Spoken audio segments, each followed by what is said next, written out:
warahmatullahi wabarakatuh. Salam olahraga. Hai Ananda sekalian, apa kabar? Semoga kalian selalu sehat walafiat ya. Di video kali ini kita akan membahas mengenai menganalisis dampak penanggulangan penyakit menular seksual atau PMS.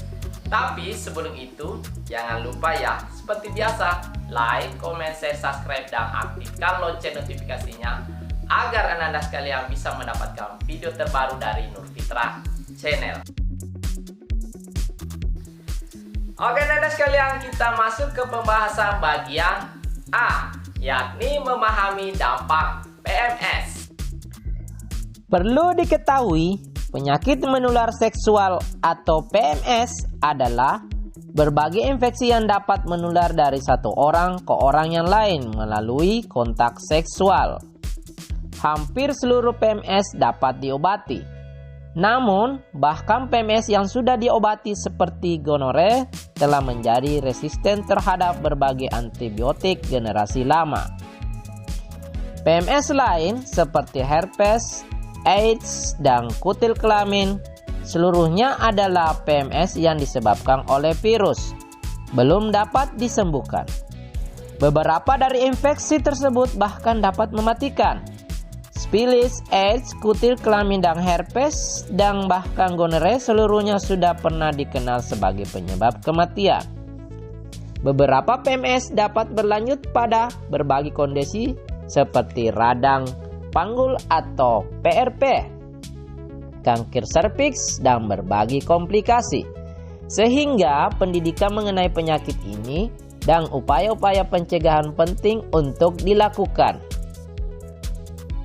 Beberapa penyakit menular seksual diantaranya adalah sebagai berikut. Yang pertama, Chlamydia. Chlamydia adalah PMS yang sangat berbahaya dan biasanya tidak menunjukkan gejala. 75% dari perempuan dan 25% dari pria yang terinfeksi tidak menunjukkan gejala sama sekali. Yang kedua, gonore. Gonore adalah salah satu PMS yang sering dilaporkan. 40% penderita akan mengalami penyakit radang panggul atau PRP jika tidak diobati. Dan hal tersebut dapat menyebabkan kemandulan. Yang ketiga, hepatitis B. Vaksin pencegahan penyakit ini sudah ada, tapi sekali terkena penyakit ini tidak dapat disembuhkan dan dapat menyebabkan kanker hati. Yang keempat, herpes. Terasa nyeri dan dapat hilang timbul dan dapat diobati untuk mengurangi gejala. Yang kelima, HIV atau AIDS. Dikenal pertama kali pada tahun 1984. AIDS adalah penyebab kematian ke-6 pada laki-laki dan perempuan muda. Virus ini fatal dan menimbulkan rasa sakit yang cukup lama sebelum kemudian meninggal. Yang keenam, Human Papilloma Virus atau HPV dan kutil kelamin. PMS yang paling sering. 33% dari perempuan memiliki virus ini yang dapat menyebabkan kanker serviks dan penis serta nyeri pada kelamin. Yang ketujuh, syphilis. Jika tidak diobati dapat menyebabkan kerusakan otak dan hati yang serius.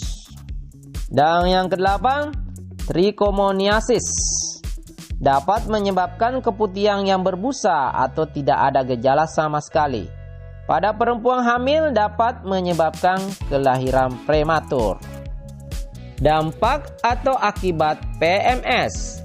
Dampak psikologis yang sering terlupakan ketika terkena PMS adalah akan selalu muncul rasa bersalah, marah, sedih, menyesal, malu, kesepian, tidak punya bantuan, bingung, stres, benci pada diri sendiri, benci pada orang yang terlibat, takut tidak jelas, insomnia atau sulit tidur, kehilangan percaya diri, gangguan makan, kehilangan konsentrasi, depresi, berduka, tidak bisa memaafkan diri sendiri, mimpi buruk, merasa hampa, halusinasi, sulit mempertahankan hubungan atau komunikasi dengan sesama.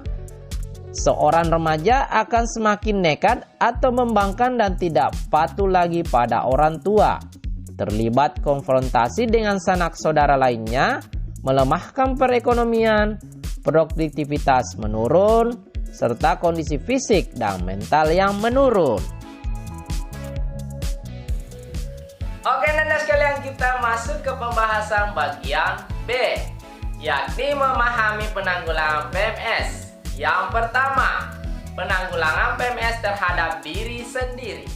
Beberapa cara yang bisa dilakukan dalam rangka pencegahan penyakit menular seksual adalah sebagai berikut. A. Bersikap setia dengan pasangan menikah. Pencegahan penyakit menular seksual adalah dengan menghindari pergaulan bebas dan bersikap setia dengan pasangan menikah. Dengan cara bersikap setia pada pasangan merupakan salah satu antisipasi agar banyak orang yang terhindar dari PMS. Apa susahnya bersikap setia dengan pasangan? Terlebih bila hal tersebut bermanfaat bagi perkembangan generasi berkualitas kita semua. B. Memastikan jarum suntik yang kita pakai steril atau ketika kita butuh untuk disuntik atau menerima donor darah.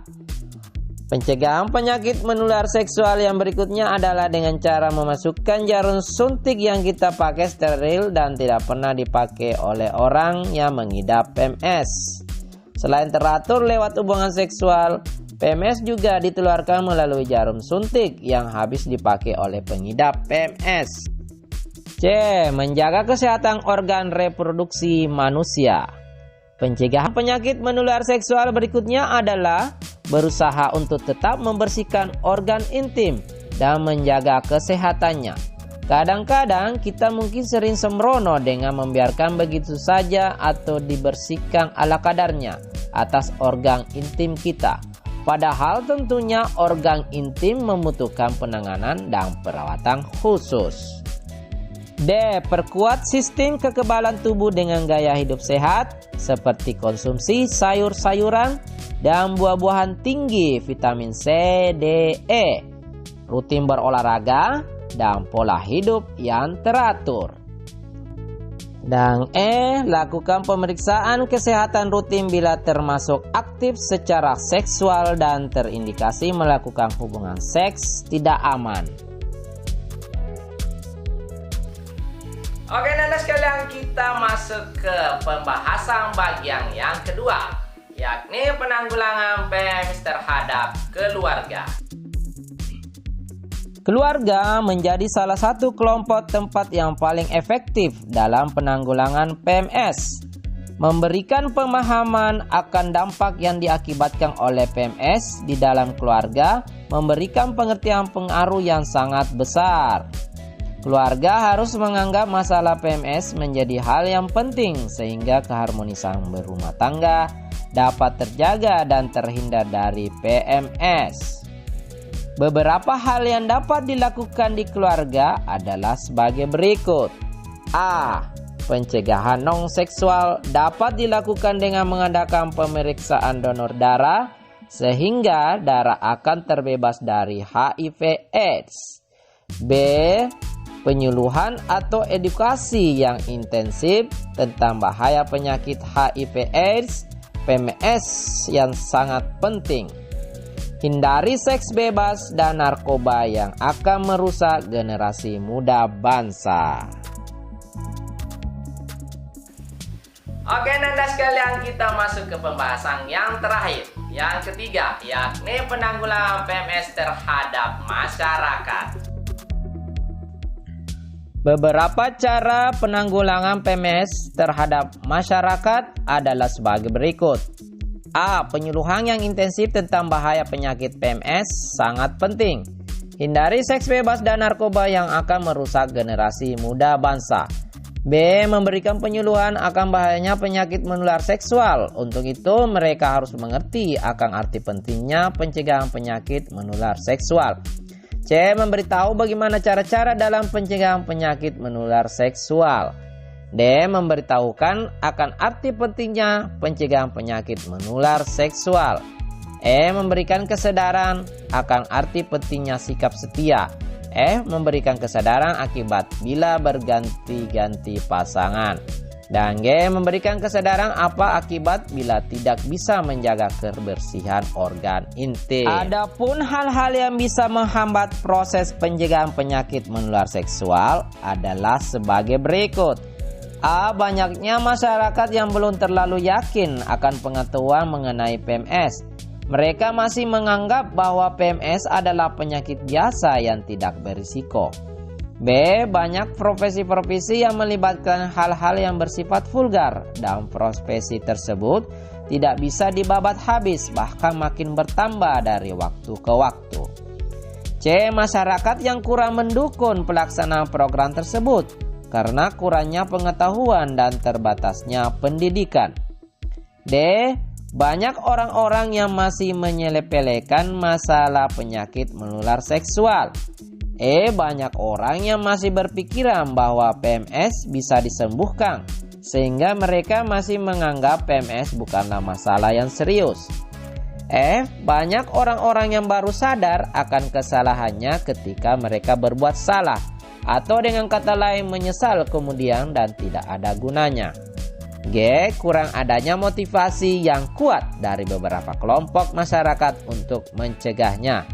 Dan H. Sesungguhnya pencegahan penyakit menular seksual merupakan langkah yang tepat bila seorang ingin hidupnya terhindar dari masalah PMS. Oke Nanda sekalian, demikianlah video pembelajaran singkat hari ini mengenai menganalisis dampak penanggulangan penyakit menular seksual atau PMS. Semoga video ini bisa bermanfaat buat Anda sekalian ya. Cukup sampai di sini. Salam olahraga. Assalamualaikum warahmatullahi wabarakatuh.